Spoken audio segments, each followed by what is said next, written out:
जबलपुर के गिरिराज किशोर वार्ड के कांग्रेस पार्षद प्रत्याशी पंडित द्वारका मिश्रा वार्ड के चहुमुखी विकास के लिए कृत संकल्पित हैं। उन्होंने एक मुलाकात के दौरान बताया कि उनका मिशन विकास है। गिरिराज किशोर वार्ड क्रमांक 11 के कांग्रेस पार्षद प्रत्याशी पंडित द्वारका मिश्रा वार्ड के चहुमुखी विकास के लिए कृत संकल्पित नजर आते हैं। वह वार्ड के नागरिकों के लिए समाज सेवा के और जन कल्याण के कामों को करने की योजना बना रहे हैं। हमारे एक मुलाकात कार्यक्रम में वार्ड क्रमांक 11 से गिरिराज किशोर वार्ड के कांग्रेस प्रत्याशी पंडित द्वारका मिश्रा ने कांग्रेस के महापौर प्रत्याशी और पार्षद प्रत्याशियों को जीत दिलाने की अपील की है। नमस्कार दोस्तों, वॉइस ऑफ राइट चैनल के खास कार्यक्रम की मुलाकात में आज हम बात कर रहे हैं गिरिराज किशोर वार्ड क्रमांक 11 के लोकप्रिय कांग्रेस प्रत्याशी पंडित द्वारका प्रसाद मिश्रा जो कि पहले भी 3 बार यहाँ के पार्षद रह चुके हैं और कांग्रेस ने फिर विश्वास दिलाया है। आइए बात करते हैं मुलाकात का। बहुत बहुत स्वागत है। धन्यवाद आपको, चैनल को बहुत बहुत धन्यवाद देता हूँ। अगर आपको कहा ना, मैं 1947 से मेरे फादर यहाँ पे निवास करते हैं और जनता का प्यार स्नेह उन्होंने मुझे गोदी में खिलाया। मेरी शादी ब्याह हुई, मेरे वहाँ बच्चे पैदा हुए, तो सब उनका असीम प्रेम और आशीर्वाद रहा। ये एक मौका चुनाव का ऐसा होता है कि जो वोट के रूप में उनका आशीर्वाद चाहिए होता है। तो निश्चित रूप से मेरा वार्ड, मेरा परिवार मेरी ताकत है और उनके समर्थन से, उनके भरपूर सहयोग से ही मैं आगे बढ़ता हूँ और उनका अथाह प्रेम मेरे ऊपर है और विश्वास मेरे ऊपर है। तो 3 साल का दंश जो जनता ने भोगा है, मुझे डांटती भी है, स्नेह भी करती है, प्यार भी करती है और बहुत जगह ये स्थितियाँ बताती है कि भैया ये काम नहीं हुआ, ये काम नहीं हुआ। और वाकई में बहुत सारी जगह ऐसी जैसे बहुत सारे काम छूट गए हैं। लास्ट मंजुला मिश्रा के कार्यकाल के 65 लाख रुपए जो सेंक्शन हुए थे 2018 में, क्योंकि 2019 में पार्षद का कार्यकाल समाप्त हो गया, कोविड आ गया, ठेकेदारों की नगर निगम ने पेमेंट नहीं करी, ठेकेदारों ने सारे काम अधूरे छोड़ दिए। वो दंश भी, वो बातें भी मुझे सुनना पड़ती हैं। और सबसे खुशी की बात यह है कि 3 साल पार्षद ना होने के बाद भी लोग मुझे पार्षद मानते हैं। इससे बड़ा प्यार इसने क्या चाहिए वार्ड। जैसे कि वार्ड में आप देखें अभी जल प्लावन की स्थिति बन रही है घंटे की बारिश में, और देखिए नाली, लाइट, ये जो मूलभूत समस्या है उसको लेकर लाइट के बारे में आपको बता दूं, 160 LED लाइट नगर निगम ने मेरे वार्ड में लगाई। अरे भ्रष्टाचार, प्रजातंत्र, लोकतंत्र का ना होना नगर निगम में कितना भारी पड़ता है, ये प्रत्यक्ष उदाहरण है। 160 लाइटें लगाने के बाद 110 लाइटें बंद हो गई और ऐसी लाइटें जो 3-3 महीने से बंद पड़ी हैं। हम उनसे लाइट की डिमांड करते हैं तो बोलते हैं हमारे पास लाइटें नहीं हैं, जबकि ये सब लाइटें जो है गारंटी पीरियड में लगाई गई थी। ये नगर निगम का भ्रष्टाचार नहीं, क्या है? हम लोग अभी चुनाव जीत के आएंगे कि भ्रष्टाचार को उजागर करेंगे। जहाँ लाइटों का अभाव है वहाँ पूर्ण रूप से LED लाइटें लगवाएंगे, जनता को भरपूर रोशनी प्रदान करेंगे। जल प्लावन की बात है तो लगातार सदन में LNT के नालों का मुद्दा उठाया गया। आप देखिए कितना निकम्मा कार्यकाल नगर निगम प्रशासन का रहा कि आज 15 साल हो गए, 18 साल हो गए, 18 साल में जबलपुर शहर के सीवर के काम पूरे नहीं हो पाए। LNT के नालों का काम सदन में 275 करोड़ रुपए का काम प्रभात साहू जी के समय चालू हुआ और हम लोग सदन में टोकते थे और कहते थे कि भाई साहब ये 100 फुट के नालों को आप जो 40 फुट का कर रहे हो, उसका दंश इस शहर को भोगना पड़ेगा। उनकी किस्मत अच्छी थी कि उस वक्त बारिश नहीं हुई, उनको दंश का पता नहीं लगा। लेकिन अब जब बारिश हो रही है, उन बड़े नालों से पानी नहीं जा रहा, तो वो पानी छोटे नालों में रुक रहा है और छोटे नालों में रुक रहा है तो पूरे शहर में जल प्लावन की स्थिति बन रही है। स्मार्ट सिटी के कार्य अनियोजित तरीके से किए जा रहे हैं। ये जबलपुर शहर के विकास नहीं, विनाश की।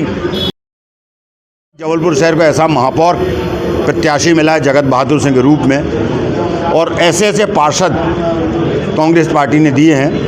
आप निश्चिंत रहिए, ये सब 6 तारीख के बाद मतदान होगा, ये सब नगर निगम की सत्ता में आएंगे, जबलपुर शहर को 1 नंबर का जबलपुर बनाएंगे, क्योंकि हमारे पास विज़न है, हमारे पास सोच है। और दूसरा, हमारे बीच में कोई भ्रष्टाचार ही नहीं है। सबसे मुख्य काम भ्रष्टाचार नगर निगम के छोटे बाबुओं से चालू होता है और बड़े अधिकारी तक पहुंचता है। जो मुख्य चीज़ें हैं, जबलपुर शहर की जनता का पैसा है, टैक्स का पैसा है और हम लोगों ने प्रण लिया है कि हम लोग जबलपुर शहर की जनता ने और जो हमारे वार्ड की जनता ने हमें चुन के भेजा, तो ना हम मानदेय लेंगे और ना ही कोई ऐसा काम करेंगे जिसके टैक्स के बोझ का पैसा जबलपुर शहर की जनता जो देती है टैक्स के माध्यम से, उसका उपभोग हो सके, उसका उपयोग करना है। हमारे लोगों का सोच उपयोग करने की, उपभोग करने की नहीं है। आपने समय पर अपने कार्यकाल में और उसके बाद भी कई बार स्वास्थ्य शिविर लगाए जनता के लिए। देखिए, एक और राजनीति होती है और दूसरी एक समाज सेवा के काम होते हैं। दोनों के तरीक़ों में बहुत अंतर है,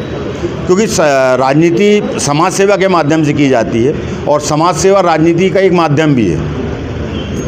हमारा उद्देश्य बड़ा साफ सुथरा था। पिछले 3 वर्षों में तो कोई चुनाव नहीं थे, लेकिन हमारा उद्देश्य था समाज सेवा के रूप में लोगों को उसका लाभ पहुंचाना, नेत्र शिविर लगाकर बाकी शासन की योजनाओं का लाभ दिलाने के लिए। क्योंकि हमारा क्षेत्र भाई आबादी का क्षेत्र है, इसमें बहुत जगह समस्याएं हैं। पहाड़ी का क्षेत्र है, 70% लोगों के मकान की समस्याएं हैं, आवास योजना का लाभ उनको नहीं मिला। 2-3 कारण हैं। प्रशासन ने मदन महल की पहाड़ी उखाड़ दी, जहाँ बसाया वहाँ आवास योजना का लाभ नहीं दिया। अब स्थिति ये बनती है, जब भी आते हैं तो कहीं पहाड़ी क्षेत्रों की पहाड़ी उखाड़ने की बात करते हैं। तो मैं अपने क्षेत्र की जनता को विश्वास दिलाता हूँ कि आवास योजना के अंतर्गत सब क्षेत्रीय जनता को उसका लाभ दिलाऊंगा। सबके लेंटर वाले मकान होंगे। राशन कार्ड की समस्या है पूरे वार्ड में। जब मैं पहली बार पार्षद चुन के आया था तो 1153 राशन कार्ड थे। आज मेरे वार्ड की जनता के पास 5543 राशन कार्ड हैं। आप बताइए कि ये 4500 राशन कार्ड बनना ये वार्ड की जनता की उपलब्धि है। जनता आपके वार्ड में रहती है तो निश्चित रूप से मेरे वार्ड में रहती है। मेरे वार्ड में 13,000 वोटर हैं और 13,000 लोग निवास करते हैं। यदि 5500 राशन कार्ड बने तो वो भी कम है। और अभी जिनके नहीं बने हैं उनको घर बुलाकर अधिकारियों से सर्वे कराकर उनके राशन कार्ड ही बनवाऊँगा। क्योंकि आज जो दंश गरीब परिवार झेल रहा है वो है सबसे बड़ा स्कूल की फ़ीस का। अभी भ्रमण के दौरान, जनसंपर्क के दौरान प्रतिशत मामले आए कि बच्चों की फ़ीस नहीं भरी जा रही। लोग ने कहा शासकीय स्कूल हमारे यहाँ कोई है नहीं। हमारा उद्देश्य एक प्राथमिक शासकीय स्कूल जो है अपने वार्ड में खुलवाने का है, ताकि गरीब बच्चों को शासन की योजनाओं का लाभ भी मिले और उनको उच्च शिक्षा का स्तर प्राप्त हो। हमने अपने संकल्प पत्र में सबसे पहले तो जब हम पार्षद पहली बार यहाँ पे बने थे तो एक वादा किया था वार्ड की जनता से कि एक शासकीय डिस्पेंसरी का निर्माण कराएंगे। हमने उस बड़े संकल्प को पूरा किया। और आपको बता दूं कि जबलपुर शहर के फीवर क्लिनिक में गुप्तेश्वर फीवर क्लिनिक ऐसा था जहां कम से कम 6 से 8 हज़ार लोगों का कोविड का टीकाकरण हुआ, उनके कोविड के टेस्ट हुए। और धन्यवाद हमारे कार्यकर्ताओं का कि हमने टेंट लगाकर पानी की व्यवस्था कर लोगों को सुविधाएं प्रदान करी। जब कोविड में लोग घर घर बैठ जाते थे, हमारा कार्यकर्ता निकल के लोगों की सेवा करता था।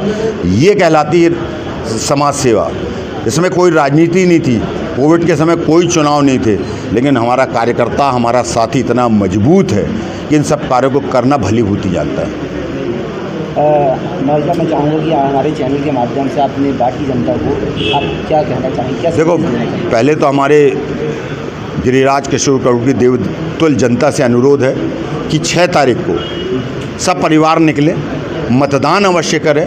क्योंकि आपका मतदान एक ताकत है हमारी, और वो ताकत जो है ताकत को नगर निगम पहुँचाएँ, द्वारका मिश्रा को पार्षद बनाएं और अपने वार्ड के जो बाकी काम छूटे हैं उसे संपूर्ण करने में मेरी मदद करें। बहुत बहुत धन्यवाद आपका बात करने के लिए। धन्यवाद।